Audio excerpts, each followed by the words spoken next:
The sector is growing, but probably still not at the same pace as the mainstream hotel products.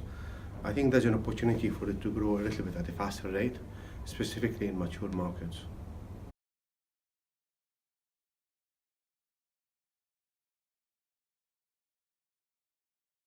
The growth has historically been in emerging markets, mainly in Dubai and Saudi Arabia and the GCC. It has also been very successful to some extent, to a large extent, in Africa. We have very great products in Cape Town and in Mozambique and a few other places. I think if you look at the future, the likelihood of a large opportunity in Europe is probably very high. Question is, how do we unlock that? It's proving to be a little bit more complicated than what we thought to really get into the service apartment business in Europe. That doesn't mean that we're not doing it, it's just that it's happening at a slower pace than what we had hoped initially. But the opportunity is of course there. But it's also a question of educating the stakeholders about that sector, and that is the financial stakeholders, the investors and the lenders. Those two key stakeholders are not 100% educated about this sector, and this is what probably has slowed down a little bit the growth prospect of the industry.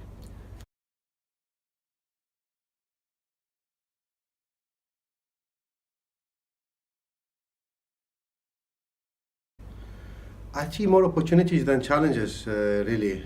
Once it's up and running, the opportunity is huge because the cash flow stream of that business is much more stable than conventional hotels, and same for the top line and the revenue line.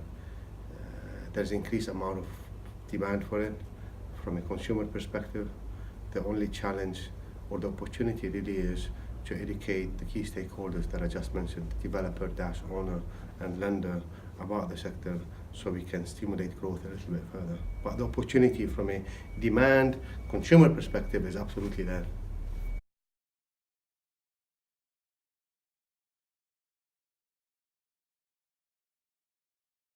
We'd like to see it in our mainstream brands, Radisson Blu for sure, Park Inn, where it already exists, but equally so on the lifestyle aspect with Red.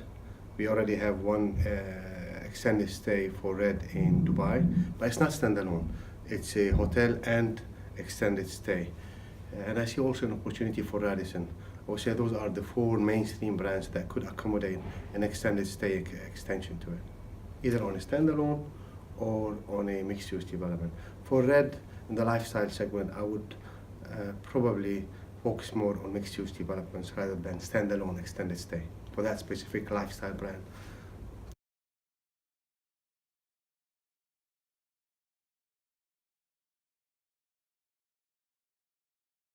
The combination of the two, I think so, yes, absolutely. Across the board in EMEA, there's a huge opportunity for that.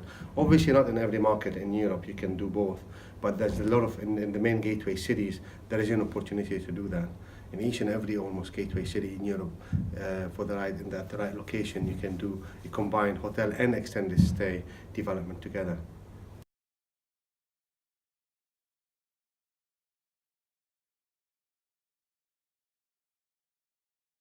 I think the trend is what it used to be.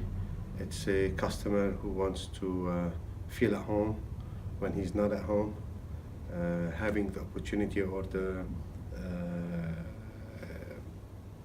accommodation offer that is slightly larger than a standardized hotel room, maybe with smaller public spaces, but larger rooms, a gym, other services like laundry are important, but I would say not crucial to have.